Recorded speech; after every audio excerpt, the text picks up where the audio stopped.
Hello guys! For today's video po guys ay magluluto tayo ng masarap at masustansyang ginataang talong. Ayan, meron po tayong talong, kamatis at sibuyas at meron din po tayong coco mama. Ayan, meron po tayong coconut milk.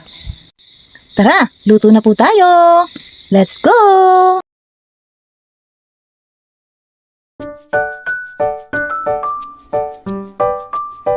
Pakuluan po natin ang talong. After a few minutes, ayan, luto na po ang ating talong. Durug-durugin po natin ang talong hanggang sa maghiwa-hiwalay po siya guys. Let's go!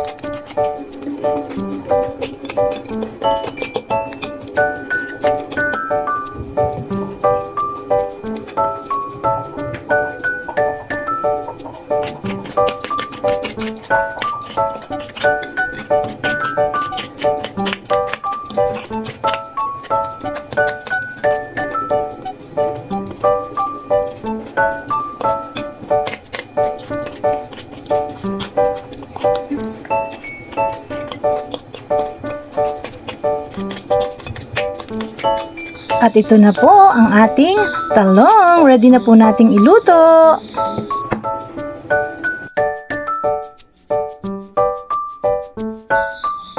Ilagay po natin ang coconut milk sa pan.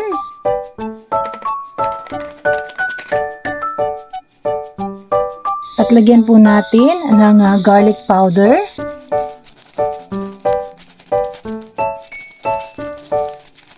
Isunod po natin ang suka.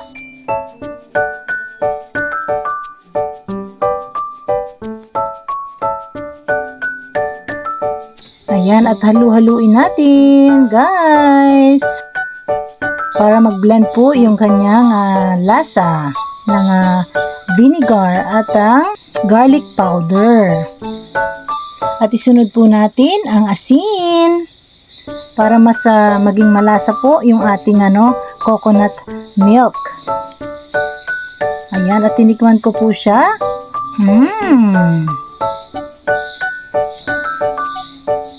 Ayan, at naglagay po ulit ako ng konting asin guys. At suka, medyo kinulang po ang ating nilagay kanina. Ayan, at isinunod ko na po yung ating talong na nilaga guys. Ayan, sobrang sarap po nito guys. Kaya gawin nyo na din ito Napakadali lang po nitong gawin guys.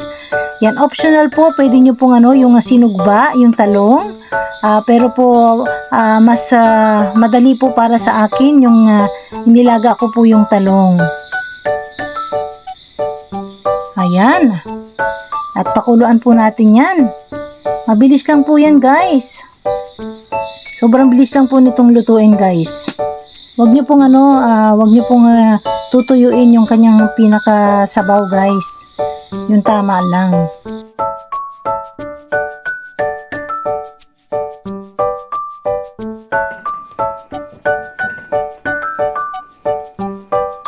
Ayan, at pangalawang tikim guys. Ganyan po ba kayo pag nagluluto?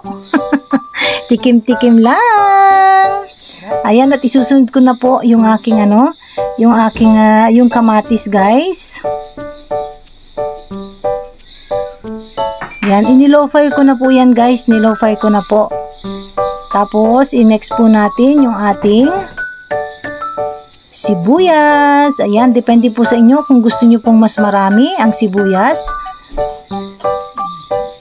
Ayan, at halu-haluin natin guys. At ito na po ang aking finished product. Hello guys, tikman natin itong ginawa ko po na talong. Yan, ginataan na talong guys. Salad po. Ginataang talong na salad. Basta. Kulang po ang tawag nila dito guys. Ayan. Yung may gata po guys. Ayan, tikman natin. Tikman natin guys. Ayan, meron po siyang sibuyas at kamatis. Ayan, sinamahan ko po ito ng coconut milk at talong. Ayan, let's eat. Try natin guys. Ang sarap. Masarap po ito pag may may partner na fried fish, mga ganyan. Siguro mas masarap po ito kung inihaw. Para meron siyang may additional po na smoky flavor. Ang ginawa ko kasi pinakuluan ko lang po yung talong. Yan. Pero masarap din po siya. Try nyo po. At mas madali po ito kaysa iihaw pa po natin guys. Ayan. Tara na, kain na po tayo. Yan, hello guys. Kain po tayo. Yan, ito po yung aking niluto na kulawu guys. Ayan. Version ko po ito guys. Meron din po akong daing. Yay! Shout out sa magbibigay sa akin ng daing kay Sis Annex. Waiting. Salamat. Ayan. In advance. Tara, kain na po tayo guys. Tikman po natin itong aking niluto na talong. Ayan. Salad po ito guys. Diba? Yung iba po ang ginagawa po nila dito, iniihaw. Ang ginawa ko po sa kanya ay pinakuluan ko lang po siya. Yan, tikman po natin guys kung masarap.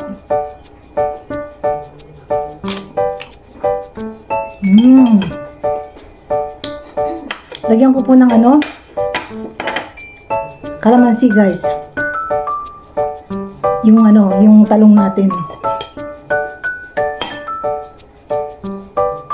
Sarap. Hindi po ako magaling gumawa nito guys, pero di po ba kailangan mag-try po tayo guys. Try ng try.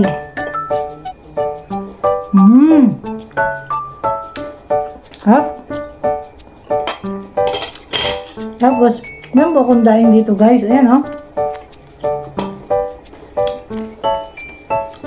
Yung talong po, hindi ko na siya tinanggalan ng balat. Kasi hindi naman po siya inihaw guys.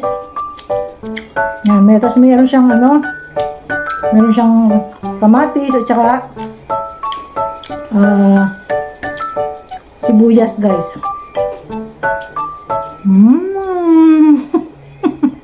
Sarap. Tapos yung rice ko guys, fried rice. Sarap.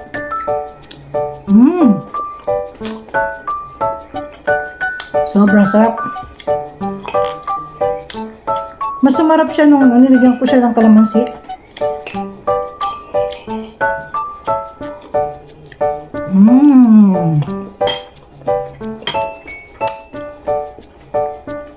Daing.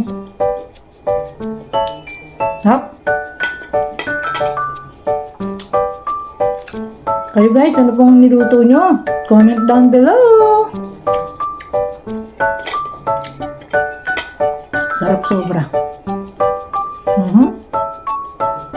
Di ba mas masarap po talaga yung gumagawa ka ng sarili para at least natitimplahan mo siya na gusto mong lasa. Ayan, another tayo, kalamansi. Uy, sarap. Tapos may daing ako dito. Nabigay ni Sis Annex.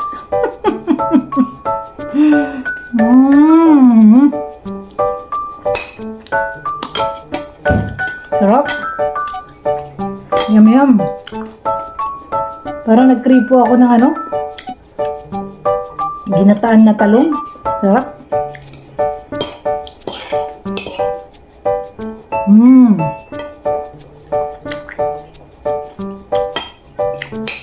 Yummy.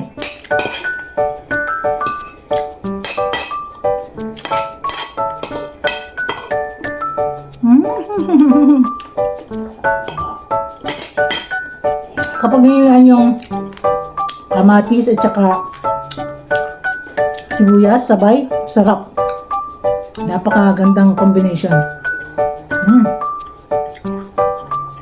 Yummy. Yan, thank you po sa inyong panonood guys. At huwag niyo pong kalimutan mag-subscribe sa aking YouTube channel. At i-all bell nyo na yan. Thank you for watching. Bye-bye!